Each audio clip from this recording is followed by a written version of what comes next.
mwashimye gutangura igisabisho cyanyu kuri Nkuka y'Imisa yo gukenguruka, mukenguruka umwaka uheze Imana yabahaye kubamwe neza, mukawusozera neza, mukaba mwashimye no kuyiragiza uyu mwaka ibuhiriye ku yindi mwari mumaze. Twebwe abemera dukengurukira Imana imbere ya vyose kubera inganji yayo y'agahebuza. Nidushira imbere ivyiza yatugiriye, dushira imbere ubwiza bwayo, urukundo rwayo, ubuntu bwayo bwayitumye irangura igikorwa gihambaye cirema, ikarema umuntu imwishushanijeko, mbere ikarangura n'igikorwa gisumbirije cyo gucungura umuntu mu kuturungikira umwana we w'ikinege Yezu Kristu yapfuye ku bwacu. Hanyuma rero tugakenguruka ingabirano n'ivyiza iyo Mana idasiba kutugirira nk'abana bayo. Aha ni naho mutegera yuko ugukenguruka kwanyu muri iki gisabisho kurengeye n'ivyifuzo vyanyu, kuko kwinjira mu gukenguruka kw'Ekleziya yose yifatanya na Yezu Kristu yafashe umukate agakenguruka, kandi akadutegereza yuko twokwama tubigira tumwibuka, kutyo tugakenguruka umugambi w'Imana ku bantu no kuri iyi si iyo Mana vyose bikomokako. Ugukenguruka rero n'ishaka ry'Imana, nk'uko Pawulo mweranda abitubwira ati muri vyose na hose ni mwame mukenguruka, kuko ari cyo Imana ibashaka ko muri Kristu Yezu. Wenyene akongera kati simpengeshanya gukenguruka ku bwanyu kubera inema mwahawe muri Yezu Kristu. Mu gukenguruka rero nimukenguruke ivyo mubona, ivyo muharura, nimukenguruke ubwiza bw'Imana, mukenguruke ubuntu yabagiriye, mbere mukunde ubwo bwiza bwayo bubatwikire, bubahindure, bubagira ivyabo na vyayo mu mabanga yanyu no mu mirimo yanyu ya misi yose.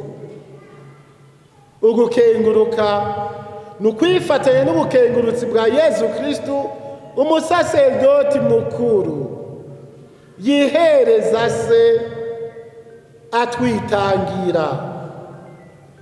Uwo Yezu Kristu ni umwami w'isi yose, kandi ubwami bwiwe bushingiye ku busaserdoti bwiwe. Muti gute? Yezu Kristu mu kwigarurira ubwami bwiwe ntiyakoresheje ibigwanisho ab'isi bama bariko baregeranya, mbere ariko bahingura ibishasha birusha ubukari n'ubumara ivyari bihasanzwe ngo bakingire ubwami bwabo. Yezu wenyene ubwiwe yaritanze kw'injungu, arapfa ku musaraba, abona gushinga ubwami bwiwe butagira imbibe n'iherezo, ubwami bw'ubuzima. Watubwira ati naje kugira ngo abantu baronke ubuzima, kandi ubuzima bwuzuye, ubwami bw'ukuri. Wagira ati uwukunda ukuri wese yumva ijwi ryanje. Ubwami bw'inema, ubwami bw'ubweranda, ubwami bw'ubutungane, bw'urukundo n'amahoro. Ngubwo bwami twoharanira mu gushinga no mu gukomeza intwaro yubahiriza ubuzima bw'umunyagihugu bwa kiremwa muntu, ishingiye ku kuri, ku muntu no ku Mana, ikubahiriza ubutungane kuri bose, ikavyagiza amahoro mu gihugu. Mu nkuru nziza turumvise ishengero ryagendanira Yezu riza kumwumviriza, mbere benshi bakaza ngo abakize ingwara n'ubumuga. Ishengero rikamubandanirako gushika n'ahasaba ko amutegekaniriza ubwato yigishirizamwo ngo ntibamuhundareko. Mbere muri abo bamwumviriza bamukurikira harimwo n'abasazwe n'amashetani. Ayo mashetani akabavamwo yikubita imbere ya Yezu aboroga agira ati, uri umwana w'Imana. Abo bantu isinzi baza kwa Yezu, benshi bazanwa n'ibimenyetso vy'akatabonetse, barondera ibitangaro, ntibarondera Imana ubwayo. Kuko twibuke abo Yezu yabwira ati, murandondera kandi mundondera ko mwariye mugahaga, nimurondera ifungurwa igumye ubuzima budahera, ari umwana w'umuntu azobaha. Mu nyuma turibuka yuko iryo sinzi ry'abantu bagendanira Yezu, isaha yiwe igeze agafatwa, bazoca benshi bamuva inyuma, n'abagira ngo barasigaye bazohindura isura n'imvugo, baje mu kumutyekeza no kumucira urubanza rw'urugupfa. Yezu rero ntashaka ko abantu bihenda ku butumwa bwiwe. Abanyisirayeli bari barindiriye Mesiya, umwami azozanana ububasha n'inganji ngo abagore Isirayeli yirukana abaromani bari barigaruriye igihugu. Ubuzima bwiwe, inyigisho yiwe n'ubutumwa bwiwe vyerekeza ku gupfa no kukuzuka kwiwe. Ari naco gituma ashaka ko dushira imbere ishaka ryase, nawe nyene yagamburutse, ari naho ibikorwa vyiwe, ubuzima bwiwe bitari bihuye n'ivy'igihugu cari kimwitezeko. Azobanza babare, apfe, mbere azuke, kugira ngo bamwe babone kubona no kwemera kandi bategere ko ari we Mesiya abahanuzi bari babuye. Kwe kwa wa musirikare abonye urupfu rwiwe, yaheze agashira ijwi hejuru ati, n'ivy'ukuri uyu muntu yari umwana w'Imana.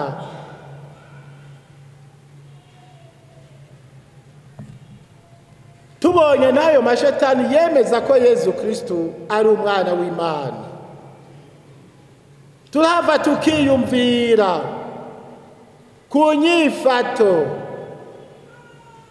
no ku ngendo yacu, tugira tuti, mbega ko n'amashetani avuga ko Yezu ari umwana w'Imana,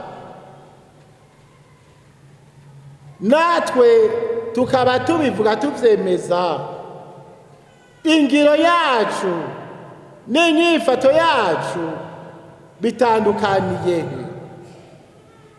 Ukwemera kwacu ni kuri mu majambo gusa, ukwemera kwacu kubwirizwa kwibonekeza mu bikorwa vya misi yose.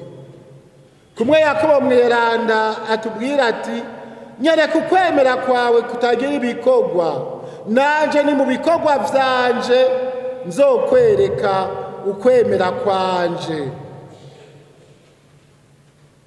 Aturemera Imana ko ari imwesa ugira neza, ariko n'amajetani nawe nyene aravyemera kandi atetemera. Ni naho na Yesu atubwira ati sabavuga ngo mukama mukama bazokwinjira mu bwami bw'ijuru n'abarangura ishaka rya data ahangamye mu ijuru.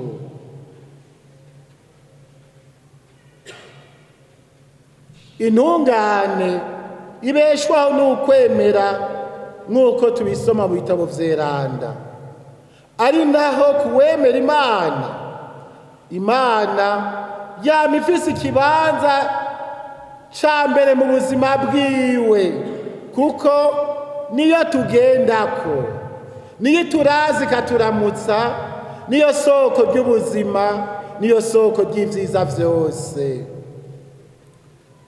Iyo Mana shingiro n'amaherezo ya vyose, iteka n'icubahiro tuyiha bibonekera mw'iteka n'icubahiro duha umuntu yaremanywe agasho kayo. Umutumwa Yohana atubwira ati udakunda mwene wabo abona, Imana atabona ntiyoshobora kuyikunda. N'umweranda Irene akatubwira ati ubu ni nahazwa bw'Imana n'umuntu muzima yuzuye afise amagara y'umubiri n'umutima. Niho rero ndabatumiriye kuzirikana neza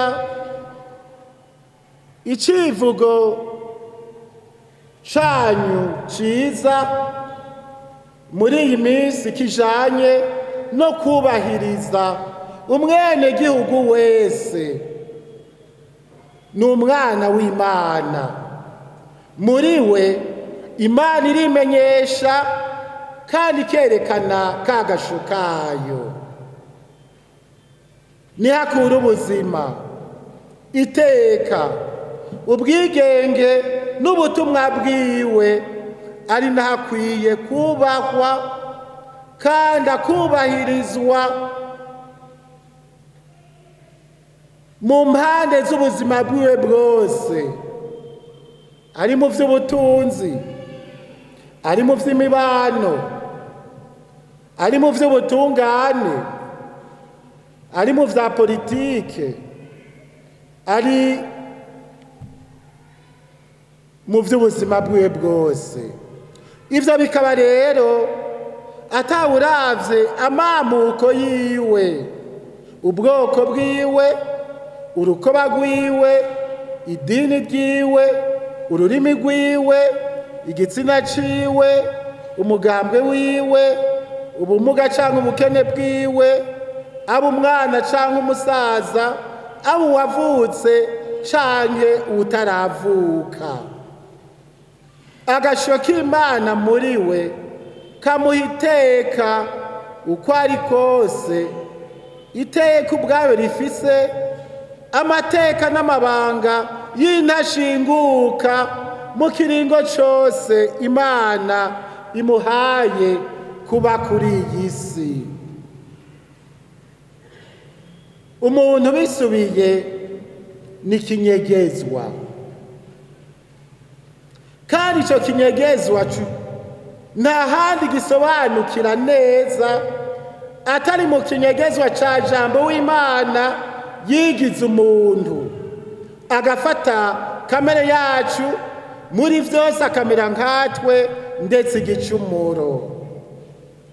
Umwana w'Imana mu kwigira umuntu yabaye umuntu w'ukuri, atera iteka kamere yacu ya muntu.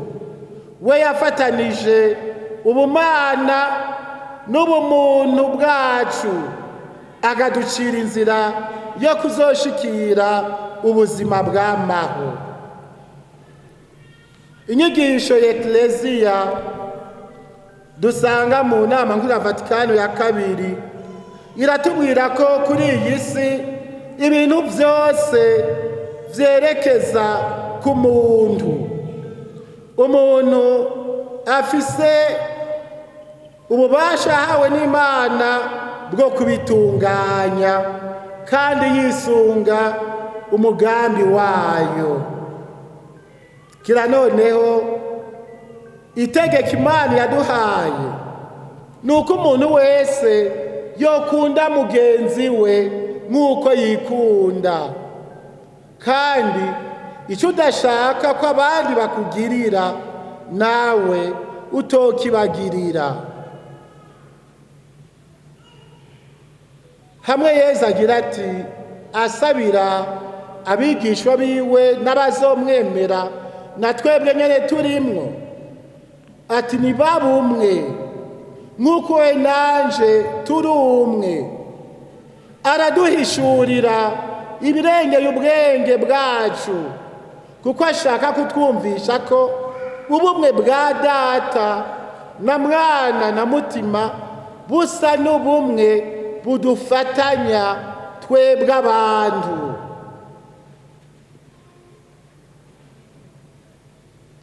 Igihugu cacu nk'Uburundi caciye mu vyago bifatiye ku macakubiri ari mwikumirana, akarenganyo n'agasuzuguro.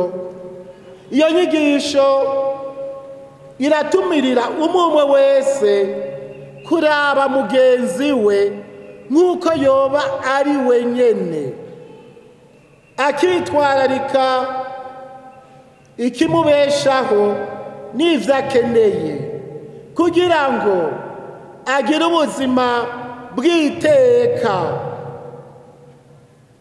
Aba ugeze mu zabukuru, aba umunyamahanga, aba impunzi, aba umwimukira, uwo wese arakeneye ubuzima bukwiranye n'iteka ryiwe. Ari naco gituma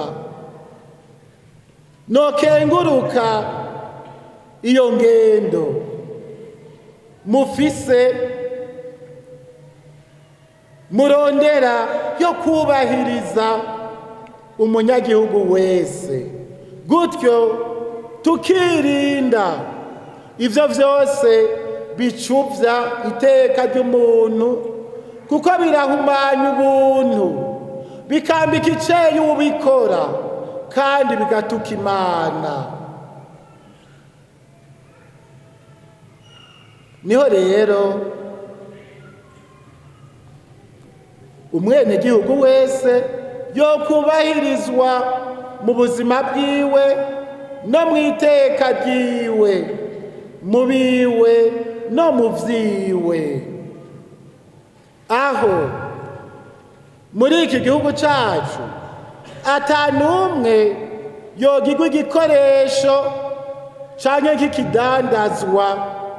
Murazi ko urudandazwa rw'abantu ruvugwa muri iyi myaka, naho rukorwa mu buryo bwihishije. Mbere Papa Francisco akavuga ko ruri mu caha c'agahomerabunwa. Umuntu ntashobore kuba ikirara abantu bacako ngo bashikire inyungu zabo, canke ngo abe nk'igikinisho, kuko imbere ya vyose hazi ineza ya muntu, ineza y'umwenegihugu ijana n'iterambere ryiwe, ikajana n'ineza ya bose. Ni naho rero abarongoye abandi mu nzego zose, na twebwe twese abarundi twokomeza iyo nyifato yo kubaha no kubahiriza mwene wacu, gutyo umuntu wese akoroherezwa mu buzima bwiwe kugira ngo atunganirwe, haba mu byo gufungura, haba mu byo kwambara, haba mu by'uburaro, haba mu byo kwigishwa, haba mu byo kuvuzwa, haba mu by'akazi, mu byo gusonera no gukingira ubuzima bwiwe. Niyo ntumbero mufise muriko mushira imbere, tugasaba Imana ngo idufashe twese tuyinjiremwo, dushobore kubana vy'ukuri nk'abavukana, abana b'Imana. Imana yasangije iteka igasangiza n'igihugu kugira ngo tugitunganye ku neza yacu no ku neza y'abakibamwo bose. Imana rugira vyose ibaje imbere, ibamurikire n'umuco wayo muri uyu mwaka wose no muvyo muzorangura vyose, kandi mubirangure kw'izina ry'Imana mwahaye ikibanza c'imbere, kw'izina rya Data n'irya Mwana n'irya Mutima Mweranda. Amen.